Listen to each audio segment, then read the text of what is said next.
dividend income. We talked a lot about interest. Now let's dive into dividends. Dividend income, it's important because a lot of people are probably going to get dividend income. Maybe you got I remember getting a share of Coca-Cola or McDonald's or something from my aunt back in the day, and me, a little 8-year-old, filing my taxes. Just kidding, I didn't do taxes. I was only making $1 million at the age of 8. Yeah, that dividend income is includable.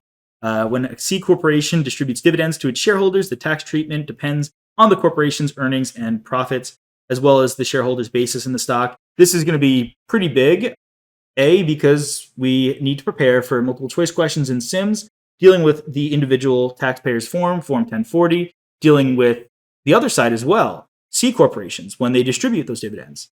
Also S corporations, they can distribute dividends. So we are going to see a lot of things from both sides, and that's important, and we're not just doing that for our health, we're doing that because that's what the exam is going to be asking. We're going to see dividends from the perspective of the shareholder, from the individual taxpayer, and from the entity themselves. So this may be diving into corporation land, and we will dive into that much more in the corporation lessons, but this is kind of getting into that a little bit. And another note, this exam is very much, you want to get through all the lessons, not as quickly as possible, but you want to get through them and then go through it all again. And I've said that a few times, because you want to get an overall picture of what's going on, and then you go through and say, oh yeah, Nick was mentioning some things in like the 3rd lesson that applied to the 7th lesson significantly, but you wouldn't know that until you got to the 7th lesson. There's a lot that overlaps within this, and it's difficult to, properly put it together at once. There's a lot of relationships between the individuals and the partnerships, and you do have, since we have individuals coming first, before any of the other entity types, things will be mentioned, such as partnerships, C Corps, and all of that, before we get to the actual partnerships and C Corps themselves. Now, corporations' earnings and profits, this is from current earnings and profits.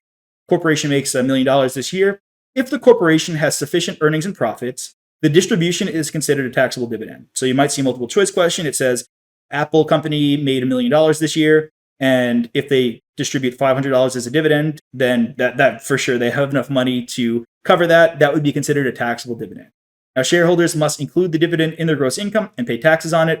So example, the shareholder receives a $500 cash dividend from a C corporation with sufficient earnings and profits, let's say between past earnings and profits, which we'll call accumulated earnings and profits, as well as current earnings and profits.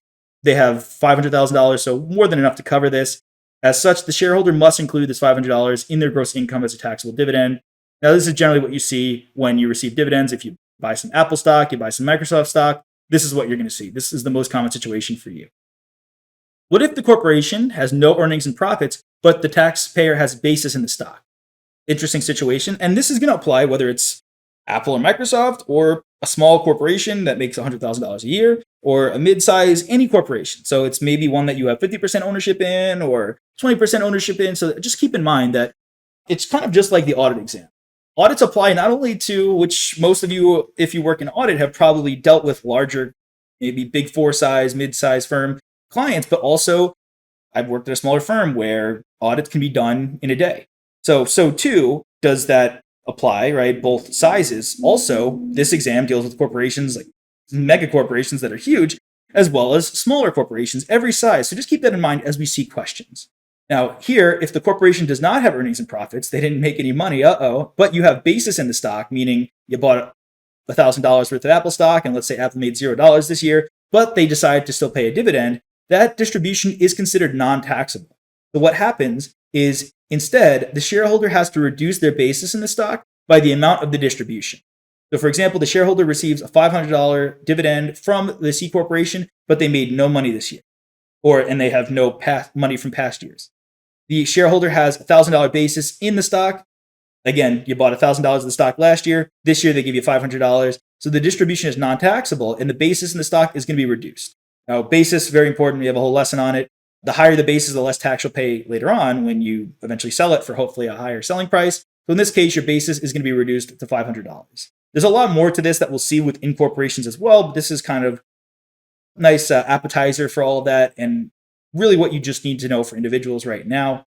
If there are no earnings and profits, the company didn't make any money, they don't have any earnings and profits saved up from prior years, and there's no stock basis, meaning your basis is zero. Let's say this happened one year, this happened again, so it got reduced to $0. So there's no earnings and profits, and you have no remaining basis. then the distribution is treated as a taxable gain. Now you might be asking, well, if they have no earnings and profits and all that, how are you getting distribution? Great question. Many ways they could take out a loan, they could use debt to give a distribution, they could be giving you a physical asset such as land or car or something, and that happens, right? You might not think Apple will give you a car as a dividend, but if you are dealing with a smaller company, they might give you physical property as a dividend.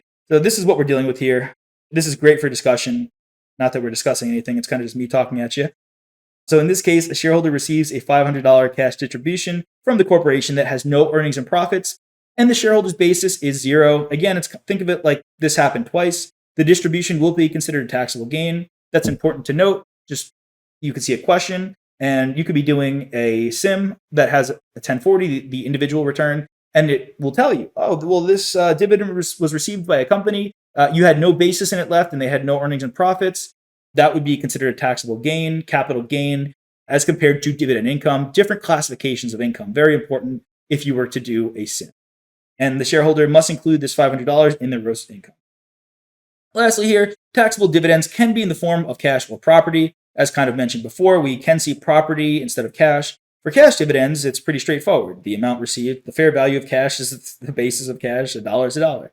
For property dividends, the fair market value of the property received is included. So if they give you a car worth $1,000, you would include $1,000 there. Doesn't matter if the basis in the car was less, you're going to use the fair market value. So for example, a shareholder receives a property dividend with a fair market value of $1,000. Maybe it's an ice cream making machine. McDonald's gives you an ice cream machine worth $1,000, but they've got sufficient earnings and profits. They're going to include the $1,000 fair market value of the property in their gross income as a taxable dividend. How does that apply going back to all of these? Well, it's essentially the same thing. It would be a $500 fair market value of an asset, $500 distribution. It would apply the same way, so you can go back and view those with the property instead of cash. Hey there! Are you ready to not only pass your CPA exams, but truly understand and enjoy the material while studying? I know it seems impossible, right? Especially to enjoy the material? We'll do it together. Tap into the power of CPA.examprep.ai, where we've got personalized quizzes, multiple choice questions, memorization guides, flashcards, simulations, all tailored to your learning. Our adaptive study planning puts you on the fastest path to success and lifts you back up if you fall behind. Avoid wasting your precious time and money attempting an exam with a low chance of passing, because who wants that? We want to get you through this process as quick as possible. Our exam readiness prediction lets you walk in with confidence, knowing that you're prepared for success on exam day. Thankfully, there's no payment method needed to get started, so why don't you come join us? Visit cpa.examprep.ai and let's achieve your exam success together.